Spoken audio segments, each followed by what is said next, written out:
رجائي يا رجائي. അസ്സലാമു അലൈക്കും വറഹ്മത്തുള്ളാഹി.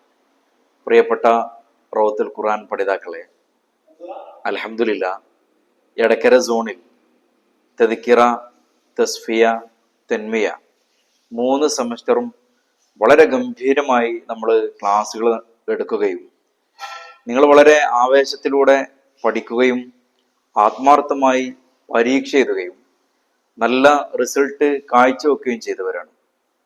ഇനി നമുക്ക് പഠിക്കാനുള്ള പാഠഭാഗം തെൻഖിയാണ്. നിങ്ങളെല്ലാവരെയും തെൻഖിയ പാഠപുസ്തകത്തിൻ്റെ യാത്രയിലേക്ക് വളരെ ആത്മാർത്ഥമായി സ്വാഗതം ചെയ്യുകയാണ്. അല്ലാഹു തആല നമുക്ക് ധാരാളം അവൻ്റെ ദീനിനെ കുറിച്ച് പഠിക്കാനും പഠിക്കുന്ന കാര്യങ്ങൾ ജീവിതത്തിൽ പകർത്തി നാളെയുടെ നല്ല ലോകത്ത് നമ്മുടെ കാര്യങ്ങൾ കണക്കെടുക്കുന്ന ഒരു സമയം വരുമ്പോൾ വിജയിച്ചവരുടെ കൂട്ടത്തിൽ ഉൾപ്പെടാൻ ഭാഗ്യം നൽകുമാറാവട്ടെ. പ്രിയപ്പെട്ടവരെ, തെൻഖിയയിൽ നമുക്ക് പഠിക്കാനുള്ളത് സൂറത്ത് നൂറിനെ കുറിച്ചാണ്. നൂറ് സൂറത്ത് പേര് സൂചിപ്പിക്കുന്ന പോലെ തന്നെ വല്ലാത്ത ഒരു പ്രകാശമുള്ള സൂറത്താണ്. ബഹുമാനപ്പെട്ട ഇസ്ലാമിക റിപ്പബ്ലിക്കിലെ 2ാമത്തെ ഖലീഫയാകുന്ന ഉമർ ഇബ്നുൽ ഖത്താബ് തങ്ങൾ അവിടുത്തെ ഭരണകാലഘട്ടത്തിൽ കൂഫയിലെ ഗവർണർമാർക്ക് കത്തയക്കുന്നുണ്ട്. ആ കത്തയച്ചിട്ട് അവിടുന്ന് പറയുന്നത്, അലിമൂ നിസാഅക്കും സൂറത്ത് നൂർ എന്ന് കത്തെഴുതി പറഞ്ഞയക്കുകയാണ്. നിങ്ങളുടെ നാട്ടിലുള്ള മുഴുവൻ സ്ത്രീകളെ നിങ്ങൾ സൂറത്ത് നൂർ പഠിപ്പിക്കണം എന്നുള്ള വലിയ ഒരു സന്ദേശം ഇവിടുന്ന് കൈമാറുകയാണ്. സൂറത്തുൽ മാഇദ പുരുഷന്മാരും സൂറത്ത് നൂർ സ്ത്രീകളും പഠിക്കണം എന്നുള്ളതാണ്.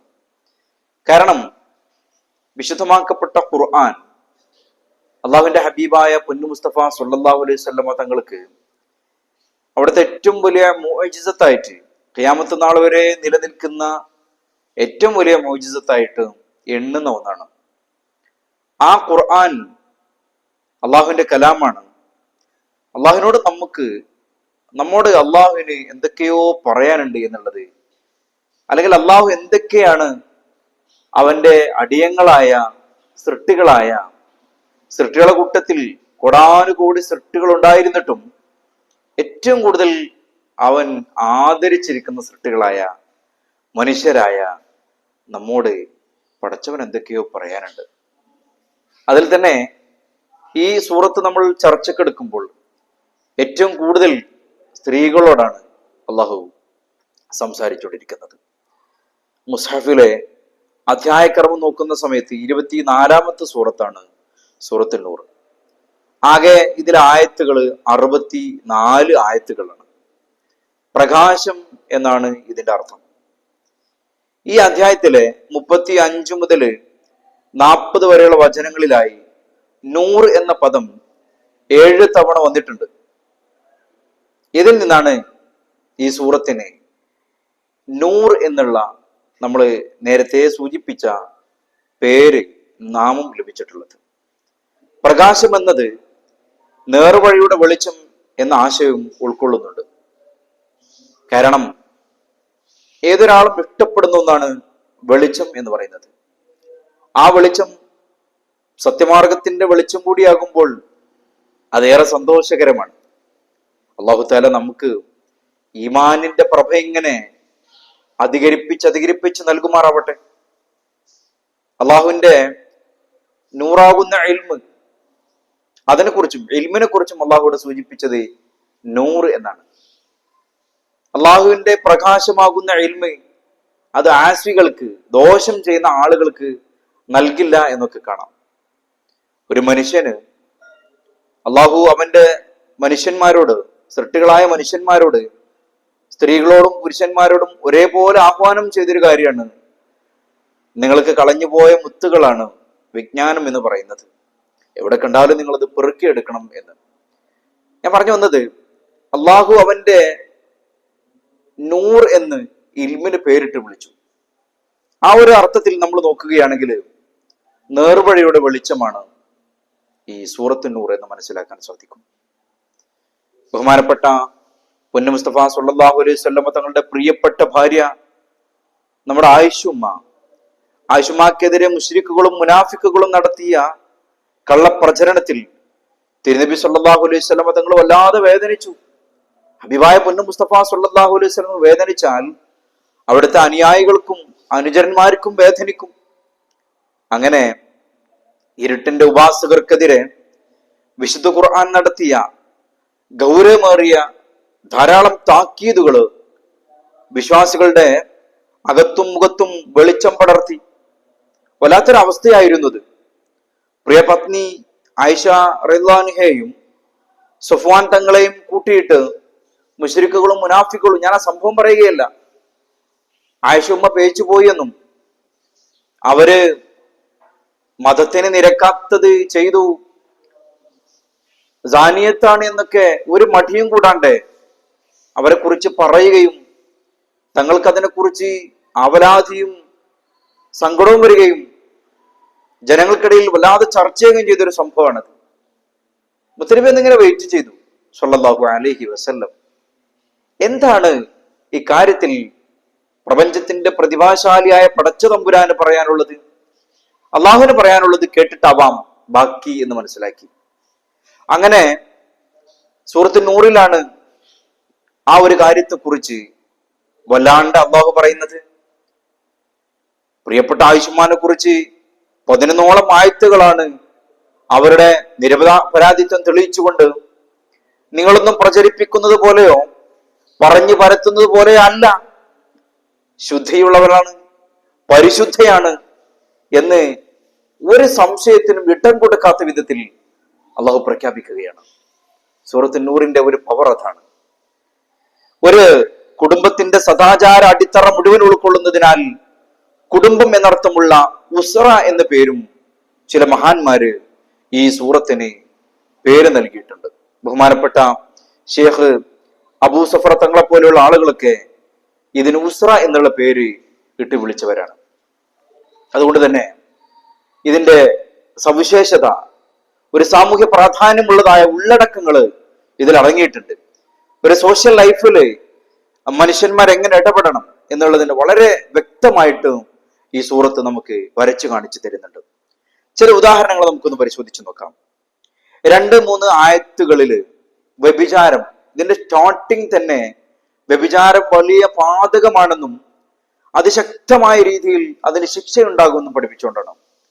ഇന്ന് നമുക്കറിയാം, നമ്മൾ ജീവിച്ചുകൊണ്ടിരിക്കുന്ന കാലം ഒരു മടിയില്ലാണ്ട് ആരുടെ കൂടെയും പോകാമെന്നും ഒരു രാജ്യവും അതിന് അനുസൃതമായിട്ടുള്ള നിയമങ്ങൾ ഇത്തരം ആളുകൾക്ക് പടച്ചുണ്ടാക്കുന്ന തിരക്കിലാണ്. ഉഭയകക്ഷി സമ്മതത്തോടു കൂടി പരസ്പരം ഫിസിക്കൽ റിലേഷൻ ഉണ്ടായാൽ അതിൽ കേസെടുക്കേണ്ടതില്ല എന്ന് നിയമം ഉണ്ടാക്കുകയും അതനുസരിച്ച് ജീവിതം നയിക്കുകയും ചെയ്യുന്ന ഒരു രാജ്യത്താണ് നമ്മളുള്ളത്.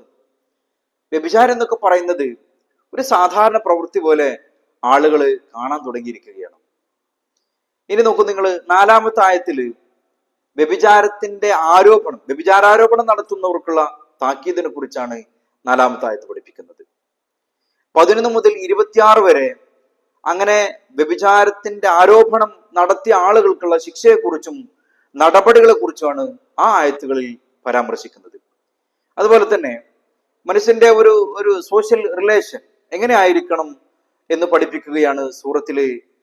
ഒരു വീട്ടിൽ നമ്മൾ കയറി ചെല്ലുമ്പോൾ ശ്രദ്ധിക്കേണ്ടുന്ന കാര്യങ്ങൾ 27 മുതൽ 29 വരെ കൂടിയ ആയത്തുകളിൽ അതിനെക്കുറിച്ചാണ് പരാമർശിക്കുന്നത്. സമ്മതത്തോടെ എങ്ങനെയാണ് ഒരു വീട്ടിലേക്ക് കയറി ചെല്ലേണ്ടത്, അതേപോലെ തന്നെ വീടിന്റെ ഉള്ളിലുള്ള ആളുകളാണെങ്കിൽ തന്നെ മാതാപിതാക്കളുടെ റൂമിലേക്ക് മക്കൾ പ്രവേശിക്കേണ്ടതിനെ പോലും വളരെ സവിസ്തരം അവിടെ പ്രതിപാദിക്കുന്നുണ്ട്. അതേപോലെ തന്നെ സ്ത്രീ പുരുഷന്മാരുടെ പരസ്പരം ദർശനത്തെ കുറിച്ച് പുതിയ കാലത്ത് നമ്മുടെ നാടുകളിലൊക്കെ പെരുകി വന്നിരിക്കുന്ന ഒരു കല്യാണ സിസ്റ്റം ഉണ്ട്.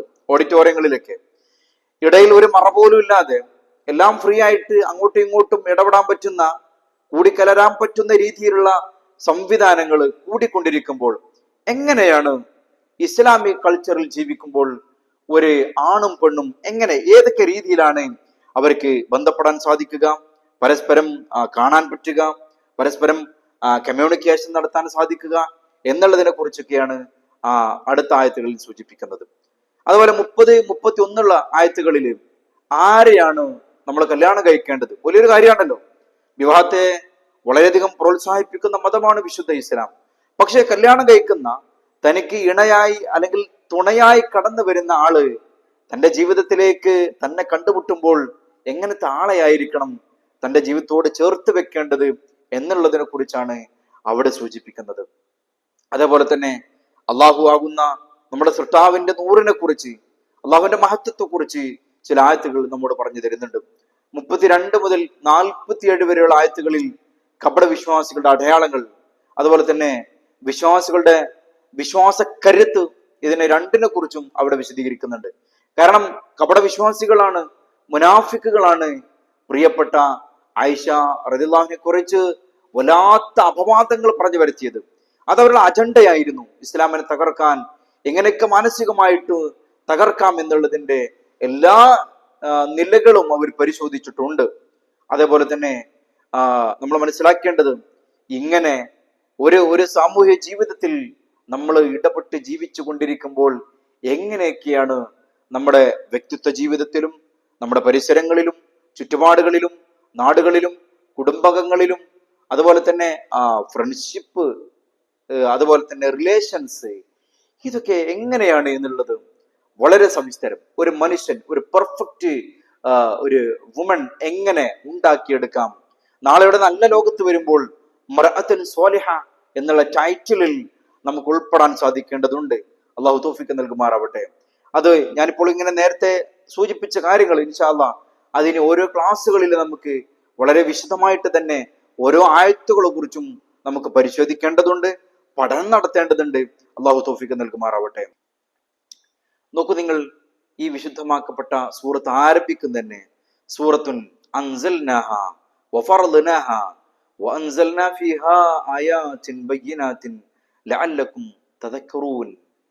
ഈ സൂറത്തിലെ സൂക്തങ്ങൾ അള്ളാഹുവിന്റെ നിയമങ്ങൾ പഠിപ്പിക്കുന്നതിന് വേണ്ടി അവതരിപ്പിച്ചതാണെന്നും ചിന്തിച്ചും പാഠം ഉൾക്കൊണ്ടും പകർത്തിയെടുക്കേണ്ടതാണെന്നും പ്രഥമ സൂക്തം തന്നെ ഈ നമ്മോട് സൂചിപ്പിക്കുന്നുണ്ട്. സൂറത്ത് എന്നുള്ള ഒരു പദം ഉപയോഗിച്ചുകൊണ്ട് തുടങ്ങിയ ഖുർആനിലെ ആദ്യത്തെ അല്ലെങ്കിൽ ആകെയുള്ള ഒരു സൂറത്താണ് ഈ സൂറത്ത് നൂർ എന്ന് പറയുന്നത്. സ്റ്റാർട്ടിങ്ങിൽ തന്നെ സൂറത്തുൻ അൻസൽന അങ്ങനെ സൂറത്ത് എന്നുള്ള പദം ഉപയോഗിച്ച് തുടങ്ങിയ ആകെ സൂറത്താണിത്. സൂർ എന്നതിന് അതിർത്തി എന്ന അർത്ഥമുണ്ട്. വിശ്വാസികൾ പാലിക്കേണ്ട നിയമവലയം എന്ന അർത്ഥത്തിൽ ഇത് യോജിച്ചു വരുന്നുണ്ട്. അപ്പോൾ ഒരു വിശ്വാസിക്ക് അതിർത്തികളുണ്ട്.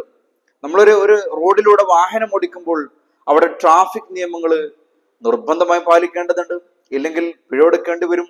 അതിൻ്റെയൊക്കെ അപ്പുറത്ത് എതിരെ വരുന്ന ആളുകൾക്ക് അപകടം ഉണ്ടാകും, നമുക്ക് തന്നെയും ജീവഹാനി സംഭവിക്കാൻ അവിടെ നിയമം പാലിച്ചിട്ടില്ലെങ്കിൽ അതിന് കാരണമാകാറുണ്ട്. എന്നതുപോലെ ഇത് അള്ളാഹുവിന്റെ മതമാണ്. അള്ളാഹുവിന്റെ മതത്തിൽ അള്ളാഹു പറയുന്നതാണ് നിയമങ്ങൾ. ആ നിയമങ്ങൾ പാലിക്കാൻ ബാധ്യസ്ഥരാണ് വിശ്വാസികളാകുന്ന നമ്മൾ എന്ന് തീർച്ചയായിട്ടും നമ്മൾ മനസ്സിലാക്കേണ്ടതുണ്ട്. നാം അവതരിപ്പിച്ചിരിക്കുന്നു എന്നത് ഇത് അള്ളാഹുൽ അൻസൽനാഹ, ഞാനാണ് ഈ സൂറത്തിനെ ഇറക്കിയത് എന്ന് അള്ളാഹ് പറയുമ്പോൾ, അപ്പൊ ബാക്കി സൂറത്തുകാരിറക്കിയത് അള്ളാഹു തന്നെയാണ്. മറിച്ച് അവിടെ ഒന്നുകൂടി ഒരു ശക്തി കൊടുക്കുകയാണ്, നാം തന്നെയാണ് ഇതിനെ ഇറക്കിയിരിക്കുന്നത്. അഥവാ ഇതിന്റെ നിയമങ്ങൾ, ഇത് ഞാൻ പറയുന്ന നിയമങ്ങളാണ്, എൻ്റെ മതത്തിൽ ഞാൻ പറയുന്നതാണ് നിയമം എന്നുള്ള വലിയൊരു പാഠമാണ് അവിടെ നാം ഉണർത്തുന്നത്. നാം നിർബന്ധമാക്കി, ശേഷം എന്ന് പറയുന്നുണ്ട്, ഞാൻ നിർബന്ധമാക്കി എന്ന് പ്രയോഗം അള്ളാഹുവിന്റെ നിയമത്തോട് അടിമകൾ പാലിക്കേണ്ടെന്ന്, അത് നിയമമായി കഴിഞ്ഞു. ഇനി പാലിക്കൽ നമ്മളുടെ അനിവാര്യതയിൽപ്പെട്ടതാണ്, ബാധ്യതയിൽപ്പെട്ടതാണ് എന്ന ചിട്ട ഇവിടെ ഓർമ്മിപ്പിക്കുന്നുണ്ട്. ഖുർആൻ ആത്യന്തികമായി അള്ളാഹു അടിമകൾക്ക് നൽകുന്ന മാർഗരേഖയാണ്. അതിനെ അശ്രദ്ധമായി കാണാൻ പാടില്ല. കാരണം ഇതിൽ ചിന്തിക്കുന്നവർക്ക് ദൃഷ്ടാന്തമുണ്ട്. ചിന്തിച്ചിട്ടാണ് നിങ്ങൾ കാര്യങ്ങൾ നീക്കേണ്ടത്. ചിന്തിക്കാതെ അലക്ഷ്യമായി ഒരു ബെല്ലും ബ്രേക്കും ഇല്ലാതെ നിങ്ങൾക്ക് തോന്നിയതുപോലെ പുതിയ കാലത്തെ ട്രെൻഡാണ്, ഒരു നിയമത്തിന്റെ സാധുതയുമില്ലാതെ മൈ ബോഡി മൈ ചോയ്സ് എന്ന് പറയുന്നിടത്തേക്ക് ലിബറലിസം വളർന്നിരിക്കുകയാണ്. നമ്മുടെ യുവതികളുണ്ട്, യുവാക്കളുണ്ട്, എല്ലാം മോഡേണായി മാറി. പഴയ കാലങ്ങളിലെ ഭാര്യയും ഭർത്താവും തമ്മിൽ ജീവിക്കുമ്പോൾ ഭർത്താവിനെ വളരെ ബഹുമാനത്തോടെ ആയിരുന്നു ഭാര്യമാർ അഭിസംബോധന ചെയ്തതെങ്കിൽ പുതിയ കാലത്ത് നമ്മൾ കണ്ടുകൊണ്ടുവരുന്ന വലിയൊരു സങ്കടം എന്ന് പറയുന്നത് പെൺകുട്ടികളും തങ്ങളുടെ ഭർത്താക്കന്മാരെ ബഹുമാനിക്കാൻ തയ്യാറാകുന്നില്ലെന്ന് മാത്രമല്ല, എടാ പോടാ വിളിക്കുന്നു. അതേപോലെ തന്നെ ഒരു മടിയില്ലാതെ അത് സുഹൃത്തുക്കൾ തമ്മിൽ എങ്ങനെയാണോ അഭിസംബോധന ചെയ്യുന്നത് അതേ രീതിയിൽ തന്നെ ഒരു ലിവിങ് ടുഗദർ സ്റ്റൈലിലേക്ക്, കല്യാണമില്ല, നിക്കാഹില്ല, സ്വന്തമായിട്ട് അവർ തീരുമാനങ്ങൾ എടുക്കുന്നു, ഒരുപാട് കാലം കൂടെ ജീവിക്കുന്നു, മക്കളുണ്ടാകുന്നു. വല്ലാത്തൊരവസ്ഥയിലേക്ക് കാലം പോയിക്കൊണ്ടിരിക്കുകയാണ്. ഇവിടെ നമ്മൾ മനസ്സിലാക്കേണ്ടത് ഇത്തരണത്തിലുള്ള ജീവിതം നയിക്കുമ്പോൾ മുസ്ലിം സ്ത്രീ നഷ്ടപ്പെടുന്നത് അവരുടെ ഇഹപര ലോകത്തെ കൂടിയാണ്. ഇഹപരത്തിന്റെ ജീവിതത്തെ നഷ്ടപ്പെടുത്തുകയാണ്. നാളെയുടെ ലോകത്ത് വരുമ്പോൾ അള്ളാഹുവിന്റെ മുമ്പിൽ നിൽക്കേണ്ടവരാണ് എന്നുള്ള ബോധവും നമുക്കുണ്ടാകേണ്ടതുണ്ട്. അതേപോലെ തന്നെ ലെസ്ബിനിസം, ആണും പെണ്ണും കൂടെ ജീവിക്കുന്നു. അവര് ഇണകളെ പോലെ ഭാര്യ ഭർത്താക്കന്മാരെ പോലെ ജീവിക്കുന്നു, ആണും ജീവിക്കുന്നു. ഇതിനൊന്നും ഒരു വിലക്കുകളില്ലാത്ത, അല്ലെങ്കിൽ മാതാപിതാക്കളും സമൂഹത്തിനെ എതിർക്കുമ്പോൾ കോടതിയിൽ പോയിട്ട് പോലും മുസ്ലിം നാമമുള്ള പെൺകുട്ടികൾ അവർക്ക് സംരക്ഷണം വേണം എന്ന് ആവശ്യപ്പെട്ടുകൊണ്ട് ഒരുമിച്ച് ജീവിക്കുകയാണ്. അതാണ് ശരി എന്ന് പറയുന്ന ക്യാമ്പസുകളെയാണ് നമ്മൾ കണ്ടുകൊണ്ടിരിക്കുന്നത്. നമ്മുടെ അടുത്ത പ്രദേശത്ത് തന്നെ ഒരു പ്രമുഖ ചാനൽ വന്നുകൊണ്ട് ചർച്ച വെക്കുന്ന സമയത്ത് നമ്മുടെ മുസ്ലിം തറവാട്ടിൽ ജനിച്ചു വളർന്ന പെൺകുട്ടി, തട്ടമിട്ട, മക്കനയിട്ട, ഫുൾ സ്ലീവ് യൂണിഫോം ഒക്കെ ധരിച്ച പെൺകുട്ടികൾ ആവേശത്തോടെ പറയുന്നത്, അങ്ങനെ ഒരു പെണ്ണിനും ജീവിക്കണമെന്ന് തോന്നിയാൽ പിന്നെ മതത്തിൽ അതിൽ എന്ത് അവകാശമുണ്ട് അതിനെതിർക്കാൻ എന്ന് പറയുന്നിടത്തേക്ക് മക്കൾ എത്തിയിരിക്കുകയാണ്. അതുകൊണ്ട് പ്രിയപ്പെട്ടവരെ ഓർമ്മപ്പെടുത്താനുള്ളത്, മതം നമ്മൾ പഠിക്കണം. നമ്മുടെ ഇഷ്ടത്തിനനുസരിച്ച് മതത്തെ ചെറുതാക്കാനും വലുതാക്കാനും നമുക്ക് അള്ളാഹു അധികാരം തന്നിട്ടില്ല. അതുകൊണ്ട് തന്നെ അള്ളാഹു പറഞ്ഞതാണ് മതത്തിന്റെ നിയമം. ഒരു പ്രൊഡക്റ്റ് നമ്മൾ എവിടെന്നെങ്കിലും നമ്മൾ ക്യാഷ് കൊടുത്ത് വാങ്ങുമ്പോൾ അതിന്റെ കൂടെ ഒരു ബൈലോ ഉണ്ടാവാറുണ്ട്. ഇതെങ്ങനെയാണ് ഉപയോഗിക്കേണ്ടത് എന്നാണ് അതിൽ എഴുതിയിട്ടുണ്ടാവുക. കമ്പനി പറയുന്നത് പോലെ, പ്രൊഡ്യൂസർ പറയുന്നത് പോലെ, നിർമ്മാതാക്കൾ പറയുന്നത് പോലെ അത് നമ്മൾ ഉപയോഗിക്കുകയാണെങ്കിൽ കേടുകൂടാണ്ട് അതിനെ നമുക്ക് ഒരുപാട് കാലം യൂസ് ചെയ്യാൻ പറ്റും. എന്നതുപോലെ തന്നെ ഈ മതം ഉണ്ടാക്കിയത് അള്ളാഹുവാണ്. നമ്മളെ ഉണ്ടാക്കിയതും നമ്മളെ പടച്ചതും പരിപാലിക്കുന്നതും അള്ളാഹുവാണ്. അള്ളാഹു പറയുന്നത് പോലെ ജീവിക്കൽ നമുക്ക് അനിവാര്യമാണ്. അള്ളാഹു തആല നമുക്ക് നല്ല ബുദ്ധിശക്തി നൽകട്ടെ, ഓർമ്മശക്തി നൽകട്ടെ. പടച്ചവനെ പേടിച്ചു ജീവിക്കുന്ന ഖൽബ് നൽകിയിട്ടും അള്ളാഹുലേക്ക് അടുത്തുകൊണ്ട് മഹദികളായ ധാരാളം നമുക്ക് മുൻകാലത്ത് കഴിഞ്ഞു പോയ റോൾ മോഡലുകളാക്കാൻ പറ്റുന്ന ആളുകളുണ്ട്. നഫീസത്തുൽ മിസ്രിയെ പോലെ, മറിയം ബീവിയെ പോലെ, ആസിയ ബീവിയെ പോലെ ധാരാളം മഹിളകളുണ്ട്. അവരെയാണ് നമ്മൾ ജീവിതത്തോട് ചേർത്ത് വെക്കേണ്ടത്. അവരുടെ ജീവിതത്തിന്റെ ശൈലികളാണ് നമ്മുടെ ജീവിതത്തിന്റെ ശീലങ്ങളായി മാറേണ്ടത്. അല്ലാതെ ഏതെങ്കിലും റീൽസിൽ കാണുന്ന ആളുകൾ കാട്ടിക്കൂട്ടുന്ന അവരുടെ ഡേ ഇൻ മൈ ലൈഫ് കണ്ടിട്ടും എനിക്കെന്തുകൊണ്ട് ഇങ്ങനെ ആയിക്കൂടാ എന്നുള്ള ചോദ്യം ചോദിച്ചിട്ടും മതത്തെ വലിച്ചെറിഞ്ഞുകൊണ്ട്, മതത്തെ നിരാകരിച്ചുകൊണ്ട്, അനുസരണയില്ലാതെ, അച്ചടക്കമില്ലാതെ വളരുന്ന ഒരു തലമുറ നമ്മളതിൽ പെട്ടുകൂടാ. അള്ളാഹു കാത്ത് രക്ഷിക്കുമാറാവട്ടെ. അസ്സലാമു അലൈക്കും വറഹ്മത്തുള്ളാഹി വബറകാതുഹു.